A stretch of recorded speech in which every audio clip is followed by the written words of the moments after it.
So this is the squad after our playoff final win.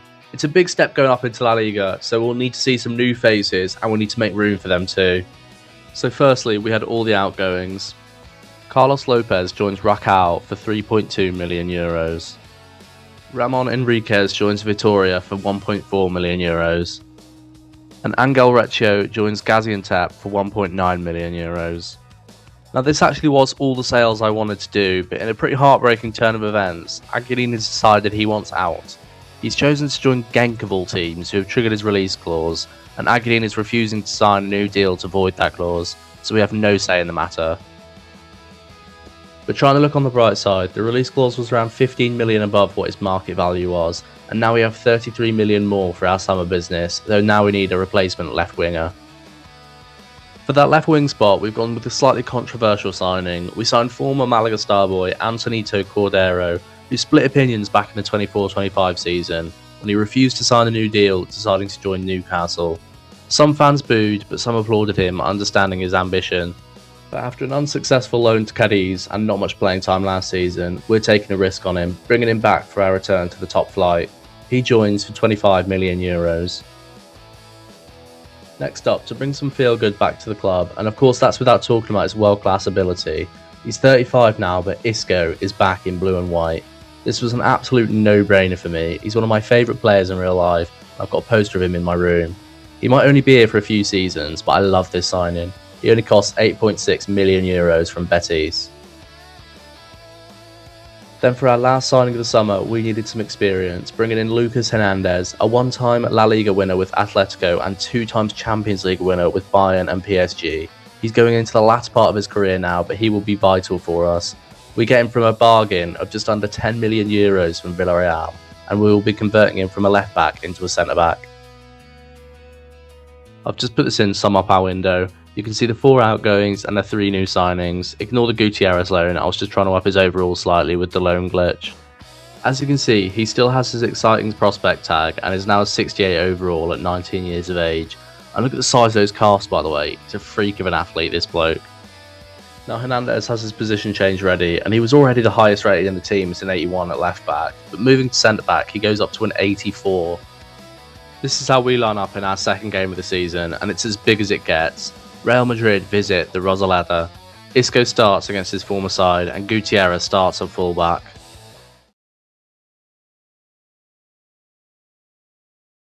We get a chance early on with Cordero creating some space, but he's denied by Courtois.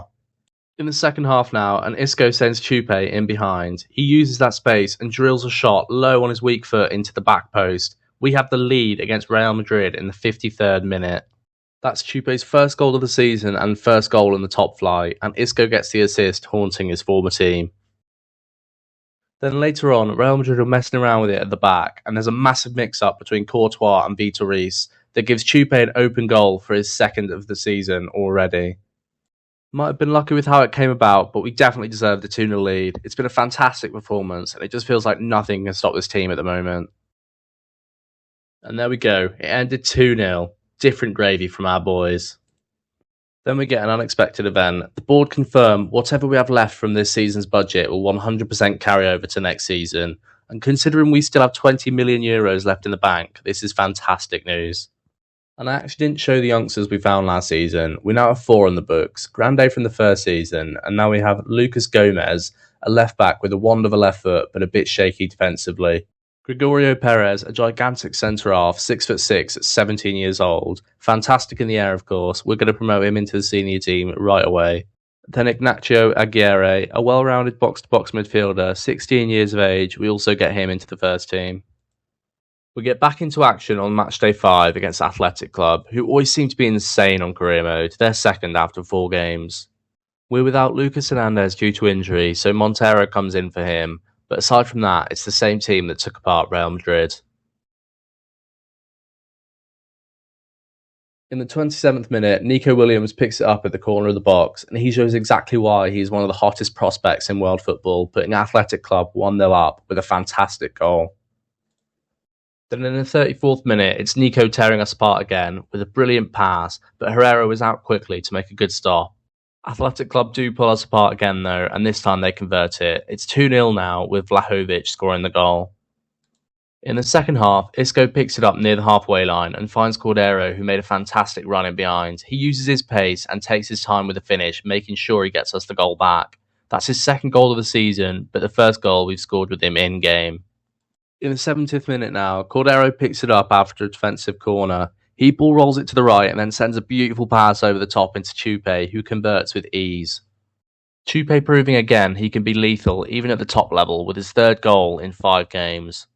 And then just look at this. This clip sums us up fantastically. The aggressive tackle from Marino, then we work our way through the midfield with some quick passing and transition quickly. Chupe then sends Larubia in on goal, who rolls it into the back of the net. We turned it around, 2-0 down to 3-2 up. That's Larubia also getting his second goal of the season. Our front three all proving they're capable of it at the top tier. Aguirre and Gregorio Perez both made their debuts in the last few minutes here, and then the game finished 3-2. A great game of football, and we come out on top. By the way, Pep is Athletic Club's manager on the save now, which I thought was very fun. We join back in December now in somewhat of an injury crisis. Teo Zidane, David Larubia, Juanma Herzog, Antonito Cordero, and Dani Sanchez are all out injured. So going into our next game, we have a very different looking lineup against Villarreal. In the 11th minute, Chupe turns playmaker and spots Suso, who rolls back the years, running in behind, and buries it in the near post to put us 1-0 up. Then late in the first half, Rafa Rodriguez picks the ball up and gives it into Chupe, who's peeled off his man. He uses his pace and composure, then slams it home, a really powerful finish. Chupe has actually struggled in the month before this and hadn't scored since his goal against Athletic Club. Hopefully this goal will get him firing again. Just after half-time, Villarreal fight back with a goal right in the top corner to make it 2-1. Some of our more rotational players getting the chance to express themselves now, with Dominic sending in Ochoa. He has plenty of space to find Chupe, who takes a touch and fires it into the top corner with a finesse shot. It looks like that goal in the first half really did boost his confidence. Then we secured the 3 points, getting the 4th goal, with Chupe finding Ochoa, who rolls it in past the keeper. In the last game before Christmas, we find ourselves in 10th place, coming up against current runners-up, Atletico Madrid. Larubia comes back in, recovering from injury, but the others are all still out.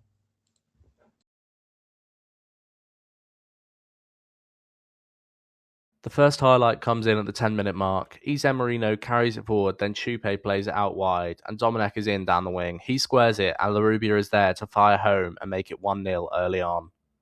Larubia scores on his first game back from injury. Hopefully this is the real start to his season. Atletico, though, reply with a lovely move that results in Bayer being sent through on goal, and he finishes really well to equalise. The next chance comes fairly late in the game, and Dominic pulls off a ridiculous turn, but Oblak denies him a wonderful goal. And the game ends 1-1. Not a bad result at all for us, to be honest. We rotated a bit in the first game of the Copa del Rey, but still a strong team. But somehow we still managed to get knocked out in the first round, which is very annoying, to be honest. And well, I can't really explain this, but after this point I just don't have footage. There's the odd clip of the season following this one, but the rest of this current season, and basically all of next season, I really don't have any footage. I'll try and give a rundown and explain what's gone on to the best of my ability. We finished around 12th in the end this season. It was a really solid season, but nothing else to shout about. Completely avoided relegation, though, and we got knocked out in the Copa del Rey in the first round. So just to put everything together in a quick recap of the save so far. 25-26, the first season. We finished in the playoff places, but lost out on penalties in the semi-final. 26-27, the second season. We finished third behind a very strong Sevilla and Vallecano. Then got promoted via the playoffs. 27-28, third season, the one covered in the start of this video. We finished 12th in our return to the top division. No success in the Copa del Rey though, we were knocked out in the first round. 28-29, we signed Kadioglu to be our starting left back and Mateo Flores as a backup midfielder. Now I actually do have the clip here of the squad and their stats at the end of the 28-29 season. So by this point, we had Larubia, Chupe, Cordero, Rafa Rodriguez, Teo Zidane, Isam Marino, and Herzog all above at least 80 overall.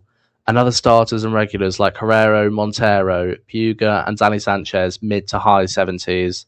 Gutierrez from the academy was nearing 80 rated at this point too, and our experienced players in Lucas Hernandez, Isco, and now Kadioglu led us to an extremely successful season. Rafa Rodriguez did his best 13-14 Yaya Toure impression with a frankly absurd season, getting 14 goals and 12 assists in 41 games, thriving in his box-to-box 8 role. Cordero and Dominic had good years too, both getting 11 goals. Cordero is still definitely first choice though. Then our bread and butter, Larubia and Chupe. Larubia got 30 goal contributions in 41 games, and Chupe got 28 goal contributions in 41 games.